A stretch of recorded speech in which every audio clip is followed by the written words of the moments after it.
ಸರ್ಕಾರಕ್ಕೆ ಕೇಂದ್ರ ಸರ್ಕಾರಕ್ಕೆ ಉಗ್ರರಿಗೆ ಅವಕಾಶ ನೀಡಿದ ಕೇಂದ್ರ ಸರ್ಕಾರಕ್ಕೆ ಜನಸಾಮಾನ್ಯರನ್ನು ಕಾಪಾಡುವಲ್ಲಿ ವೈಫಲ್ಯವಾದ ಕೇಂದ್ರ ಸರ್ಕಾರಕ್ಕೆ ಬೇಕೇ ಬೇಕು, ಬೇಕೇ ಬೇಕು, ರಕ್ಷಣೆ ನೀಡಿ, ರಕ್ಷಣೆ ನೀಡಿ, ರಕ್ಷಣೆ ನೀಡಿ, ರಕ್ಷಣೆ ನೀಡಿ, ರಕ್ಷಣೆ ನೀಡಿ, ರಕ್ಷಣೆ ನೀಡಿ, ಬೇಕೇ ಬೇಕು, ಬೇಕೇ ಬೇಕು, ಜನರನ್ನು ಕಾಪಾಡುವ ಕೇಂದ್ರ ಸರ್ಕಾರಕ್ಕೆ ಉಗ್ರರ ದಾಳಿಗೆ ವೈಫಲ್ಯವಾದ ಕೇಂದ್ರ ಸರ್ಕಾರಕ್ಕೆ ಬೇಕೇ ಬೇಕು, ಕೇಂದ್ರ ಸರ್ಕಾರದ ರಾಜೀನಾಮೆ ನೀಡಲೇಬೇಕು, ಕೇಂದ್ರ ಸರ್ಕಾರದ ಗೃಹ ಮಂತ್ರಿ ರಾಜೀನಾಮೆ ನೀಡಲೇಬೇಕು.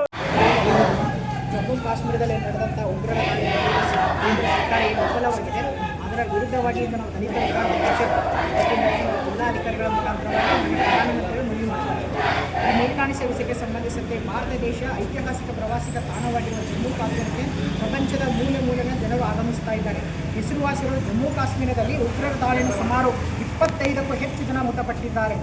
ಬದುಕುವಂಥ ಪರಿಸ್ಥಿತಿ ನಿರ್ಮಾಣವಾಗಿದೆ. ಉಗ್ರರ ದಾಳಿಯನ್ನು ಮೃತಪಟ್ಟ ಕುಟುಂಬಕ್ಕೆ ಸರ್ಕಾರವು 1 ಕೋಟಿ ಪರಿಹಾರ, ಕೇಂದ್ರ ಸರ್ಕಾರವು 1 ಕೋಟಿ ಪರಿಹಾರ ನೀಡಬೇಕು. ದೇಶದ ಜನರ ಹಿತಾಸಕ್ತಿಯನ್ನು ಕಾಪಾಡಬೇಕು. ಬೇಕಾದ ಕೇಂದ್ರ ಸರ್ಕಾರವು ಇದರ ವೈಫಲ್ಯವತ್ತು ಕೂಡ ಎದ್ದು ಕಾಣುತ್ತದೆ. ಉಗ್ರ ದಾಳಿ ಮೃತಪಟ್ಟ ಜನರಿಗೆ ರಕ್ಷಣೆ ನೀಡಬೇಕು. ಅದೇ ರೀತಿಯಾಗಿ ಭಯಭೀತರಾದ ದೇಶದ ಜನರಿಗೆ ಕೂಡ ಕಾನೂನು ಸುವ್ಯವಸ್ಥೆ ಭದ್ರತೆ ನೀಡಬೇಕು. ಈ ಅನಾಹುತ ವೈಫಲ್ಯಕ್ಕೆ ಕಾರಣವಾದ ರಕ್ಷಣಾ ಸಚಿವರು, ಗೃಹ ಸಚಿವರು ರಾಜೀನಾಮೆ ನೀಡಬೇಕು ಎಂದು ದಲಿತ ವಿದ್ಯಾರ್ಥಿ ಪರಿಷತ್ತು ಈ ಮುಖಾಂತರ ಆಗ್ರಹಿಸುತ್ತದೆ. ಬದುಕುವಂಥ ಪರಿಸ್ಥಿತಿ ನಿರ್ಮಾಣವಾಗಿದೆ. ಉಗ್ರರ ದಾಳಿಯನ್ನು ಮೃತಪಟ್ಟ ಕುಟುಂಬಕ್ಕೆ ಸರ್ಕಾರವು 1 ಕೋಟಿ ಪರಿಹಾರ, ಕೇಂದ್ರ ಸರ್ಕಾರವು 1 ಕೋಟಿ ಪರಿಹಾರ ನೀಡಬೇಕು. ದೇಶದ ಜನರ ಹಿತಾಸಕ್ತಿಯನ್ನು ಕಾಪಾಡಬೇಕು.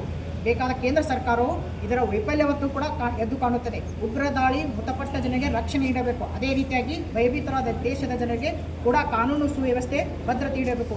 ಈ ಅನಾಹುತ ವೈಫಲ್ಯಕ್ಕೆ ಕಾರಣವಾದ ರಕ್ಷಣಾ ಸಚಿವರು, ಗೃಹ ಸಚಿವರು ರಾಜೀನಾಮೆ ನೀಡಬೇಕು ಎಂದು ದಲಿತ ವಿದ್ಯಾರ್ಥಿ ಪರಿಷತ್ತು ಈ ಮುಖಾಂತರ ಆಗ್ರಹಿಸುತ್ತದೆ.